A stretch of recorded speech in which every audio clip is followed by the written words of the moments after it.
সমাবেত সদী সাধুগুরু বৈষ্ণব বৈষ্ণবের চরণে আমার শত সহস্র কোটি দণ্ডবত। সাধুগুরু বৈষ্ণব বৈষ্ণবের চরণে আমার শত সহস্র কোটি ভক্তিপূর্ণ প্রণাম জানিয়ে আমি আমার লীলার মধ্যে প্রবেশ করছি।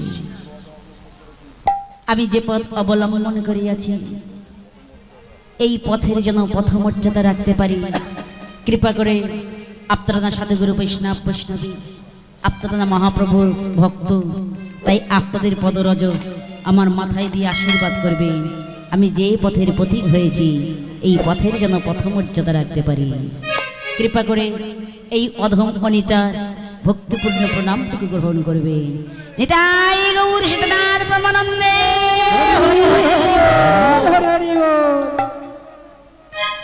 ভগবান যুগে যুগে অবতার, যিনি হলেন সত্যের নারায়ণ, যিনি হলেন ওই ত্রিতারি ধনুধারী রামচন্দ্র, তিনি আবার আসলেন দ্বাপরের কৃষ্ণ মদন মোহন রূপে। যিনি দ্বাপরের কৃষ্ণ মদন মোহন, তিনি আবার আসলেন দ্বাপরের সন্ধি যুগে অর্থাৎ কলৌ যুগে শ্রী চৈতন্য মহাপ্রভুর আবির্ভাব। ভগবান আসলেন কলিযুগে আমার গৌরাঙ্গ মহাপ্রভু রূপে। হরে কৃষ্ণ। তাই তো ভাবক লীলার এক পাশে দাঁড়িয়ে বললে, ওই রে আমাদের নবদ্বীপে কে এসেছে? ভক্তিমতী মায়েরা, আজ নবদ্বীপে সুরধনির তীরটা কেমন আলোয় আলোকিত হয়ে উঠল। সুরধনির তীরে কে এলো? এসেছে ব্রজের বাঁকা কালো শাখা দেখবে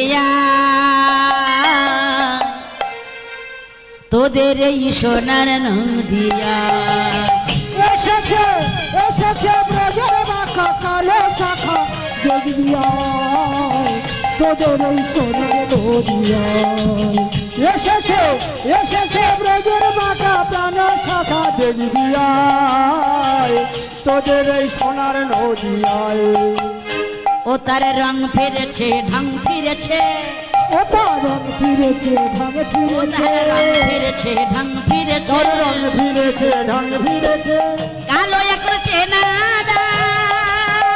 ও তার রং ফিরেছে ঢং ফিরেছে, কালো একরছে না হচ্ছে। সেই ব্রজ ভাবের খেলা, ও সেই ব্রজ ভাবের খেলা, ব্রজলীলার খেলা খেলতে হেতাই এসেছে। এসেছে এসেছে ব্রজের বাঁকা কালো শাখা দেখবি তোদের এই সোনার নদিয়া। এসেছে এসেছে এসেছে ব্রজের বাঁকা প্রাণ শাখা দেখবি তোদের এই সোনার নদিয়ায়। ও মায়েরা, কালো আর কালো নয়, কালো এখন ফর্সা হয়েছে। কি তাই না ভক্তিমতী মায়েরা? কৃষ্ণ ছিল কেমন? কালো। দ্বাপর যুগে কৃষ্ণ অবতার, কিন্তু বর্তমানে কলৌ যুগে তিনি আর কালো নয়, কালো এখন ফর্সা হয়েছে, তাই না? হরে কৃষ্ণ। কালো ফর্সা হয়েছে। কৃষ্ণের হাতে ছিল একটা মোহন বাঁশি। কি মায়েরা, গৌর অবতারে বাঁশি আছে কি? বাঁশিকে পরিত্যাগ করলেন, যষ্টি ধারণ করলেন অর্থাৎ লাঠি ধারণ করলেন। কেন? যুগকে উদ্ধার করার জন্য। হরে কৃষ্ণ। তাই তো মহাপ্রভু ওই সুরধনির তীরে ভাব রাজ্যে দাঁড়িয়ে বললেন, তোরা প্রেম নিবি কে বদন ভোরে বল রে হরি না। তোরা প্রেম নিবি কে বদন ভোরে বলে রে হরি না। প্রেম নিবি বদন ভোরে বল রে হরি না। তোরা প্রেম নিবি বদন ভোরে বলে রে হরি না। হরে কৃষ্ণ। একবার তোরা নামেতে মেতে আয়, এই নামে তোরা মুক্তি পাবি, এই নামে তোরা উদ্ধার হবি। কোন নামে আমরা মুক্তি পাবো? ও মায়েরা, কোন নামে মুক্তি পাবেন, কোন নামে উদ্ধার হবেন, কোন নামে আপনারা মুক্তি পাবেন। সকাল থেকে আপনারা এই হরিবাসরে আসছেন যাচ্ছেন, হরি কথা, কৃষ্ণ কথা, গৌর কথা, গীতা ভাগবত শ্রবণ করছেন। হরে কৃষ্ণ, জয় রাধে। শ্রবণ করার পর আপনারা কি পেয়েছেন? এখানে আসছেন যাচ্ছেন, কিছু পেয়েছেন কি? এই মঞ্চে আমরা বিভিন্ন গায়ক গায়িকা আসছি, কীর্তন করছি, কীর্তন পরিবেশন করছি। এই মঞ্চে এসে আমরা পেলাম কি, আর আপনারাও বা কি পেলেন? হরে কৃষ্ণ, জয় রাধে। আপনারা কি পেয়েছেন জানি না, তবে মা ৮০ লক্ষ যদি ভ্রমণ করে সাদের দুর্লভ মানব জন্মে, এই মানব জন্মে আমি কি পেয়েছি জানেন? ৮০ লক্ষ জনে ভ্রমণ করে সাধারণ দুর্লভ মানব জীবনে এই হরিবাসরে যে আসতে পেরেছি, হরি কথা, কৃষ্ণ কথা, গীতা ভাগবত পুরাণের কথা যে আমি বলতে পারবো কিংবা পাচ্ছি, এটাই হলো আমার সবচেয়ে বড় পাওয়া। এই পাওয়ার উপরে আর কোনো কিছুই পাওয়ার থাকতে পারে না। আর আপনারা কি পেয়েছেন? ভক্তমণ্ডলী, আমার বৈষ্ণব বাবারা, দাদুরা, দাদা ভাইরা, মায়েরা, দিদি ভাইরা, আপনারা সবাই এসছেন। আপনারা কি পেয়েছেন জানি? ৮০ লক্ষ জনী ভ্রমণ করে দুর্লভ মানব জীবনে আপনারা যে হরিবাসরে আসতে পেরেছেন, হরি কথা, কৃষ্ণ কথা, ভগবান শ্রীকৃষ্ণের মুখশ্রিত বাণী, গীতা ভাগবত পুরাণের কথা যে আপনারা শ্রবণ করতে পারছেন, এটাই হলো আপনাদের জীবনের সবচেয়ে বড় পাওয়া। এই পাওয়ার উপরে আপনাদের আর পাওয়ার অন্য কিছুই থাকতে পারে না। হরে কৃষ্ণ, জয় রাধে। কেন জানেন মা?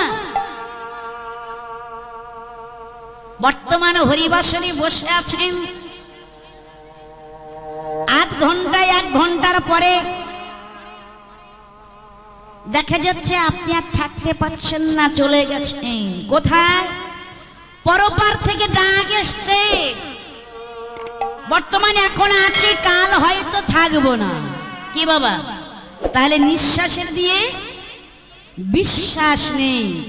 ভক্তিমতী মায়েরা, মানব জীবনে আমরা কেউ বিল পাস করে আসতে পারিনি যে পৃথিবীর বুকে জন্মগ্রহণ করেছে আর আমরা মরব না। এমন কোন ব্যক্তি বিল পাস করে হরিবাসরে আছেন? যদি থাকেন হাত তুলবেন। হরে কৃষ্ণ, জয় রাধে। ভক্তিমতী মায়েরা, এই নিঃশ্বাসের দিয়ে বিশ্বাস নেই। আলা এখন আছি, ১ ঘন্টা ৮ ঘন্টা পরে হয়তো থাকবো না, ৫ ঘন্টা পরে হয়তো থাকবো না, আজ আছি কাল থাকবো না।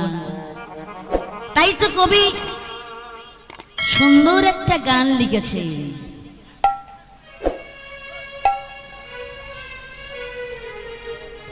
হরে কৃষ্ণ, জয় রাধে।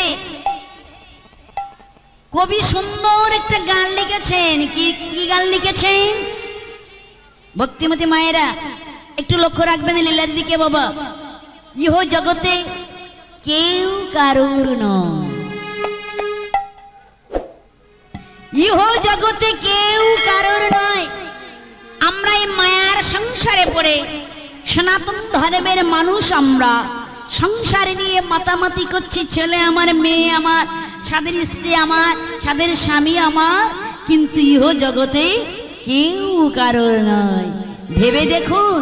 তাই তো ভাগা পাগলা একটা গান লিখেছে। ও তোর সোনার অঙ্গ হবে ভঙ্গ রে,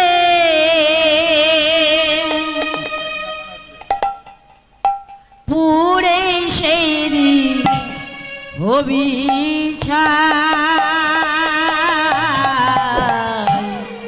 নীলে আকাশে উড়ে যাবি কয়লারি ধোঁয়া, নীলে আকাশে উড়ে যাবি কয়লারি ধোঁয়া। ও তোর সোনার অঙ্গ হবে ভঙ্গ রে,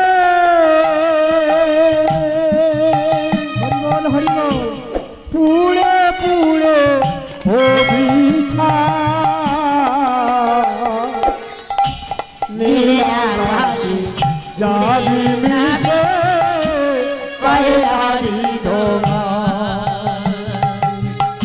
নীল আকাশে যাবি মিশে কয়লারি ধোঁয়া বাবা দিনান্তে পরিশ্রম করে মানব জীবনে সুন্দর একটা পাকা বাড়ি তৈরি করলাম। ভক্তিমতী মায়েরা দিনান্তে আপনারা সংসারের জন্য পরিশ্রম করছেন না? কত পরিশ্রম করে কত খেটে খুঁটে সুন্দর একটা বাড়ি বানালে, কিন্তু মায়েরা একটু ভেবে দেখুন না, ওই সুন্দর বাড়িটি কি আপনার আমার না? ও তোর সোনার ভঙ্গ হবে ভঙ্গ রে, পুড়ে সেদিন হবি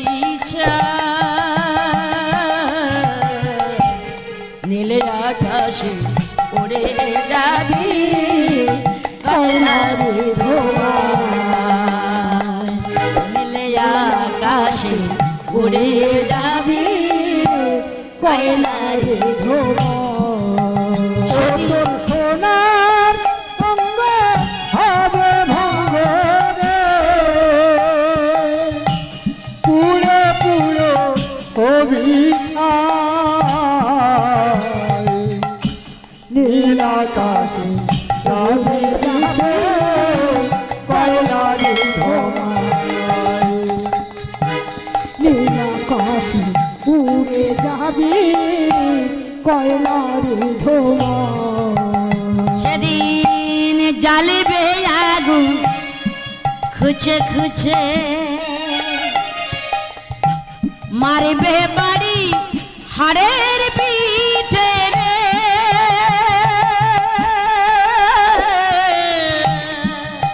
সেদিন জ্বালিবে আগুন খুঁচে খুঁচে।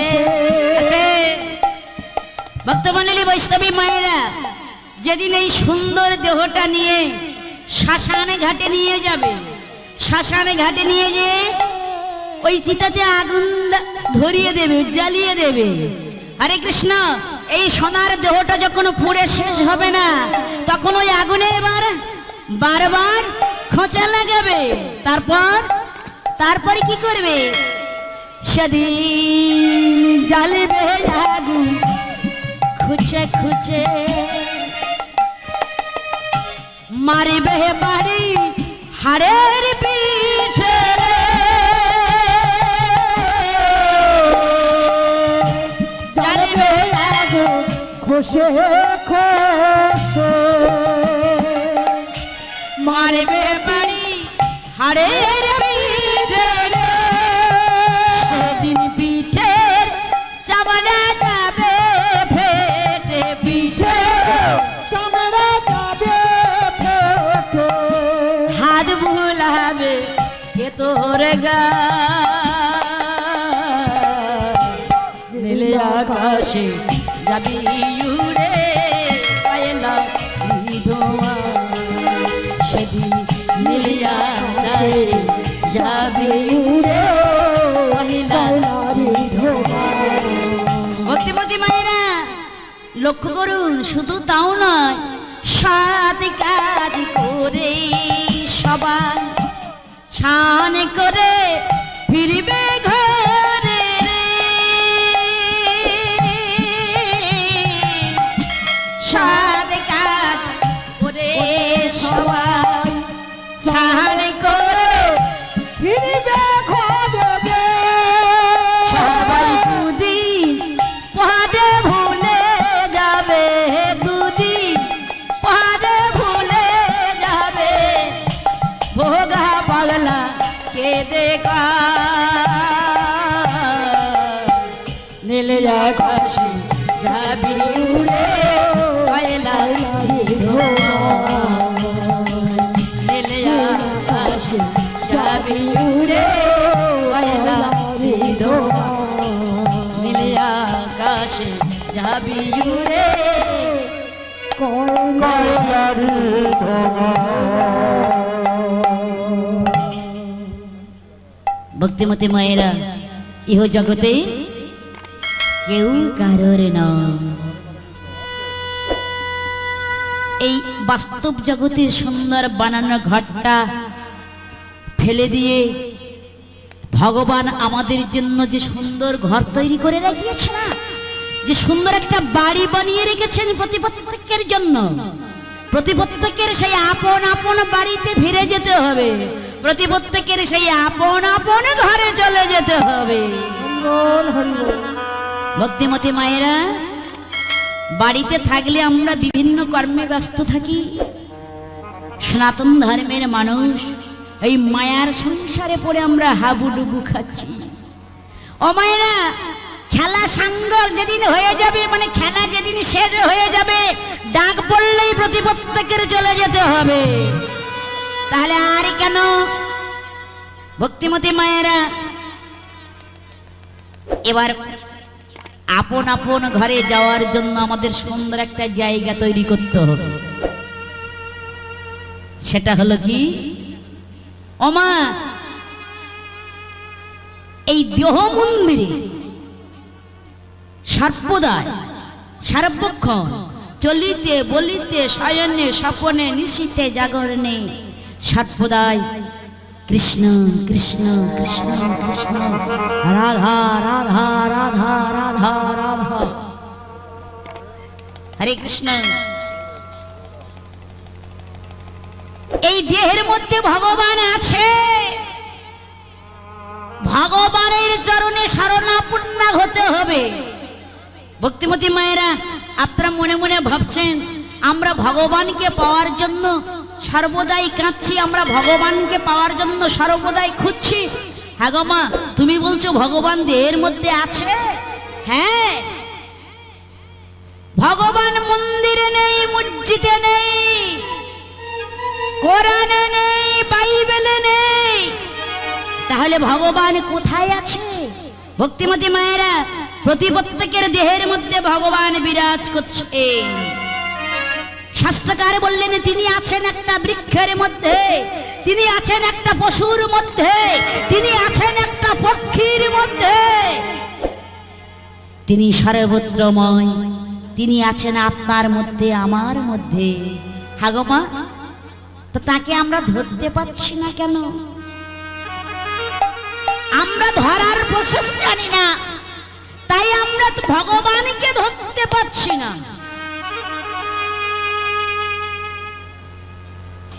হরে কৃষ্ণ, আমরা ভগবানকে দেখতে পাই না, তাই তো আমরা ভগবান বলে কোনো বস্তুকে বিশ্বাস করতে পারি না। হরি বল হরি বল। হরে কৃষ্ণ, জয় রাধে।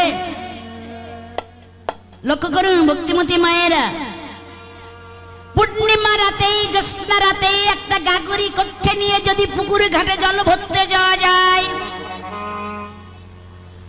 পূর্ণিমার রাতে পুকুরে ঘাটে জল ভরতে যেয়ে দেখছেন কি জলের মধ্যে কচুরোপানা পরিপূর্ণ হয়ে আছে। হ্যাঁ গো মা, জলের উপরে যদি কচুরোপানা যদি ভাসমান হয়ে থাকে, তাহলে এই পুকুরের জলের মধ্যে আকাশের চাঁদটা দেখা যাবে কি? যাবে না। তাহলে ওই আকাশের চাঁদটা ফুটফুটে পূর্ণিমা জ্যোৎস্না রাতে যদি দর্শন করতে চান, তাহলে কি করতে হবে না, কচুরো পানাগুলো সব তুলে পরিষ্কার করে ফেলতে হবে, বল হরি বল। তবেই তো ওই আকাশের চাঁদটা পুকুরের জলের মধ্যে দেখা যাবে। ঠিক তদ্রু এই যে দেহ পুকুর, এই দেহ পুকুরের মধ্যে না মা কচুরো পানা পরিপূর্ণ হয়ে আছে, তাই তো ওই জগজন মনোরঞ্জন রূপটাকে আমরা দর্শন করতে পারছি না। তাহলে জগজন মনোরঞ্জন রূপকে দর্শন করতে গেলে কি করতে হবে না, কচুরো পানাগুলো সব তুলে পরিষ্কার করতে হবে। হরে কৃষ্ণ, কচুরো পানাগুলো কারা? দেহের মধ্যে আছে 10টা ইন্দ্র, পঞ্চভূত, ষড়রূপু, ষড়চক্র। এরা হলো আমাদের দেহের মধ্যে কচুরো পানা রূপে বিরাজ করছে। বল হরি বল। এদেরকে তুলে পরিষ্কার করতে পারলেই ভগবান দর্শন পাবো। ভগবান আমাদের দেহের মধ্যে আছে। হাগো বাবা, কোথায় আছে একটু লক্ষ্য করুন ভক্তিমতী মায়েরা। জোড়া মধ্যে জোড়া মনে করা এই স্তুতি, পাঠ মধ্যে মহাবিষ্ণু করেন বসতি। চক্ষু মধ্যে গালা চাঁদে সাদাই করে ধ্যান, নাসিকাতে নিত্যানন্দ মধু করে পান। কর্ণমলে গোকুল ধাম হইয়ে সাবধান, মুখদ্বারে ভদ্রাক্য বসি বুদ্ধি সুযোগান। জিহ্বাতে নারদ মনে বাজায় কুন্দাল, জিহ্বার নিচে বসি কায়া গঙ্গা জল। আল্লাহ জিহ্বা সরস্বতী, বামেতে শ্রীরাম, কণ্ঠমূলে শ্রী কানাই, দক্ষিণে বলরাম। হস্তমধ্যে শ্রী গোবিন্দ দানয়ধিপতি, সপ্তদ্বীপে জগন্নাথ করেন বসতি। নাভিমূলে ব্রহ্মা বসি সদাই করে লীলা, লিঙ্গদ্বারে মহাদেবের লোলে চন্দ্রকলা। গুজ্জদ্বারে বসে আছে নাটুয়া গোপাল, রমণীর সঙ্গে বড়য় রসাল। হাটতে শক্তির স্তুতি বসুমতি পায়, 18 কাম তত্ত্ব শোন সমুদায়। এই সব তত্ত্ব কথা যেই জন শোনে, নরলোক তুচ্ছতায় দেবলোক মানে। নিতাই গৌর হরি হরি হরি বল। তাহলে ভগবান প্রতি প্রত্যেকের মধ্যে আছে। ও মায়েরা, সন্ধ্যার সময় সন্ধ্যা কীর্তন করতে হয়, সন্ধ্যা আরতি করতে হয়, ভগবানকে ডাকতে হয়, ভগবানকে জাগৃত করতে হয়। মায়েরা করেন করেন, ঠাকুর মারা আপনারা করেন। সন্ধ্যার সময় সন্ধ্যা আরতি করতে হয়, খোল করতাল নিয়ে কীর্তন গাইতে হয়, কীর্তন করতে হয়। ভক্তিমতী মায়েরা, যাদের ঘরে খোল করতাল আছে তাহারা নাই খোল করতাল বাজিয়ে কীর্তন করবেন, আর যাদের ঘরে খোল করতাল নেই তাহারা কি করবেন? কীর্তন কি হবে না? হবে। করে করে তালি দিলে হয় করতাল, আর খোলটা হলো কি এই দেহ খোল, দেহ খোল বাজাতে হবে, তাই না? হরে কৃষ্ণ জয় রাধে। মায়েরা, সন্ধ্যার সময় গুরুদেবের দেওয়া মন্ত্রটা স্মরণ করে সন্ধ্যা কীর্তন করবেন। তবে হ্যাঁ, কীর্তন করার জন্য কিন্তু আমি আপনাদের আদেশ করছি না, অনুরোধ করছি। হরে কৃষ্ণ জয় রাধে। বাড়িতে থাকলে মায়ার সংসারে মায়ার বন্ধনে বন্ধিত হয়ে আমরা মাতামাতি করি। যতক্ষণ পর্যন্ত আপনারা হরিবাসরে আছেন ততক্ষণ পর্যন্ত কিন্তু মায়া আপনাদের কাছে আসতে পারবে না। কি মায়েরা, আসতে পারবে কি? আসতে পারবে না। তাহলে মায়াকে পরিত্যাগ করতে গেলে কি করতে হবে না? কীর্তনে মেতে যেতে হবে। হরে কৃষ্ণ করে করে করতালি দিয়ে একবার হয়ে যাক।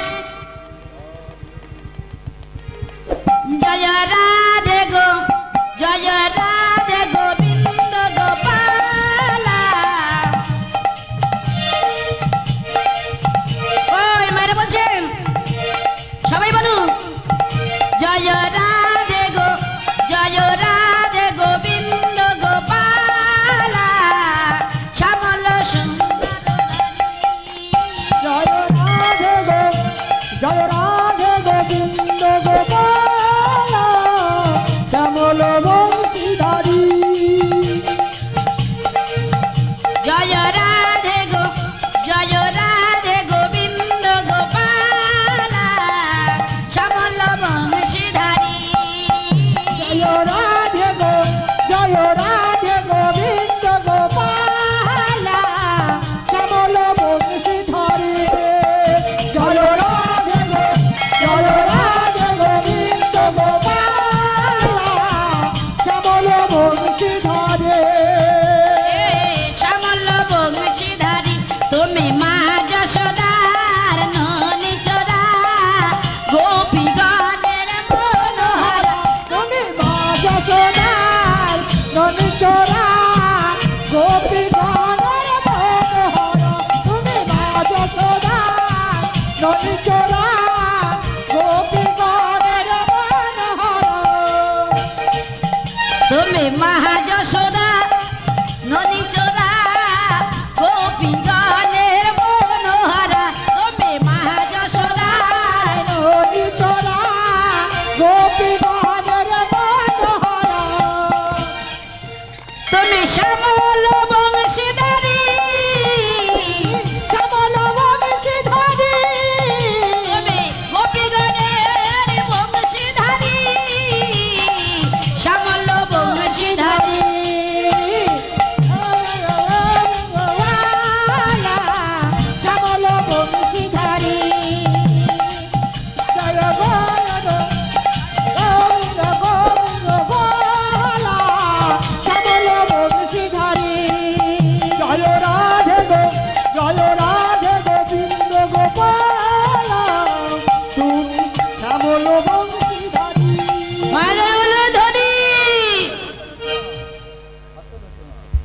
শঙ্খধ্বনি উলুধ্বনি করে করে তালি দিয়ে সবাই বলো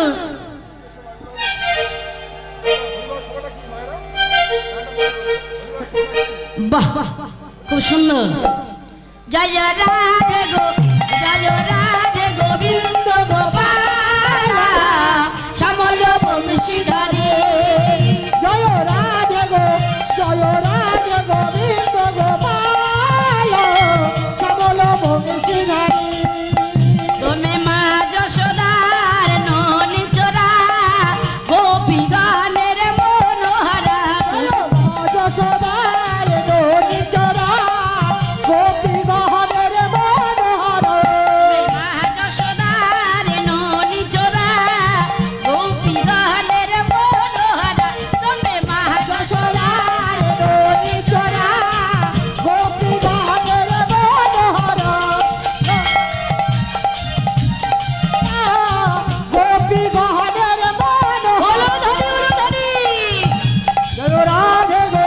জয় রাধে গোবিন্দ গোপাল শ্যামল বংশীধারী। রাই গৌর হরি হরি হরি হরি বল। রাধে গোবিন্দ গোপাল শ্যামল বংশীধারী। বাহ মায়েরা যে মঙ্গল ধ্বনি করেছেন, এই হরিবাসরের সভাটা কত সুন্দর হয়েছে বলুন তো। আজ হরিবাসরের সভাটা কেমন হলো? পণ্ডিতেরও বিদ্যাসভা, মূর্খের সভা তর্ক, ভক্তজনের ভক্তি সভা, ধনির সভা সতর্ক। বৃক্ষের সভা যেমন ফুল, ফুলের সভা হলো অলি, আর হরিবাসরের সভা হলো আপনারা যত ভক্ত মণ্ডলী গৌর প্রেমানন্দে একবার বলুন হরি বল। হরি বল।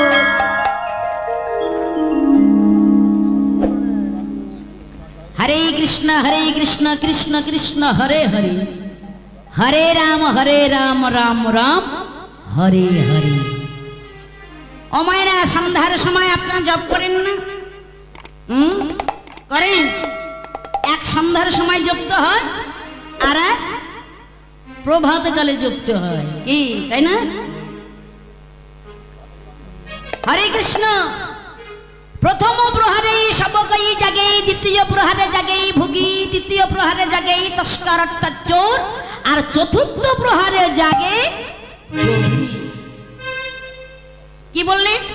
প্রথম প্রহারে শাবকই জাগে। রাত্রে ভাগে আসুন, সন্ধে 6টা থেকে 9টা পর্যন্ত সবাই আমরা জেগে থাকি। দ্বিতীয় প্রহারে জাগে ভুগি,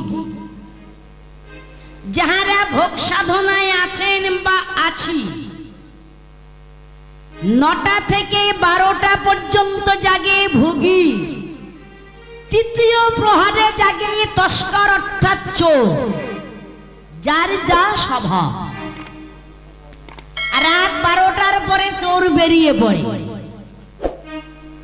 ধনের গৃহে ধন সম্পদ চুরি করার জন্য। চতুর্থ প্রহারে জাগে যোগী, যাহারা সাধন মার্গের মানুষ, যাহারা সাধন পথের পথিক হয়েছেন, তাহারা ভোর 3টেই উঠে পড়েন, শয্যা পরিত্যাগ, স্নান আহ্নিক সমাধা করে ভজন কীর্তনে বসে পড়লেন। তাহলে এক ভোরে আর এক সন্ধ্যাকালে। দিবা ভাগে আসুন, সকাল 6টা থেকে 9টা পর্যন্ত এই সময়কে বলা হয় পূর্বাহ্ন। 9টা থেকে বেলা 12টা পর্যন্ত এই সময়কে বলা হয় কি মধ্যাহ্ন। বেলা 12টা থেকে 3টে পর্যন্ত এই সময়কে বলা হয় কি অপরাহ্ন। আর 3টে থেকে 6টা পর্যন্ত এই সময়কে বলা হয় সান্ন। সান্ন মানে সন্ধ্যাকাল, তাই না মায়েরা? তাহলে সন্ধ্যার সময় তুলসী তলায় মঙ্গল প্রদীপ জ্বালাতে হয়। আমার মায়েরা, দিদি ভাইরা, আমরা সবাই সন্ধ্যার সময় মঙ্গল প্রদীপ জ্বালাই তুলসী তলায়। হরে কৃষ্ণ, জয় রাধে। ওই যে হরিবাসরে যুক্ত করা হয়েছে, উনি কিন্তু সাধারণ নয়।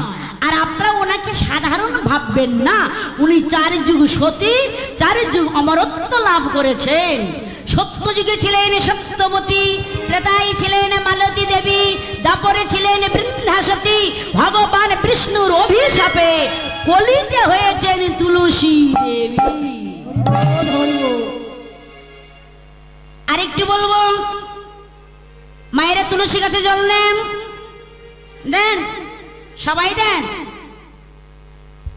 বাবারা দাদুরা আপনারা তুলসী গাছে জল দেন, মন্ত্র উচ্চারণ করে জল নেন না শুধু শুধু জল নেন? মন্ত্র পাঠ করেন, হরে কৃষ্ণ। মন্ত্র উচ্চারণ না করে যাহারা তুলসী গাছের মানে তুলসী গাছের মাথায় জল ঢালে, তাহার একটু হাত তুলুন দেখি। এই হাত তোলাটা ভীষণ লজ্জার কথা। কি মায়েরা সংকোচ বোধ হবেন না, হাত তুলুন। মহাভারতের নায়িকা একদিন দুহাত তুলেছিল। কোন দিন? দুর্যোধনের ইঙ্গিতে দুঃশাসন যখন দ্রৌপদীর অঙ্গের বসনটা নিয়ে টানাটানি করছে। নারী তো লজ্জা আছে, কথাই বলে না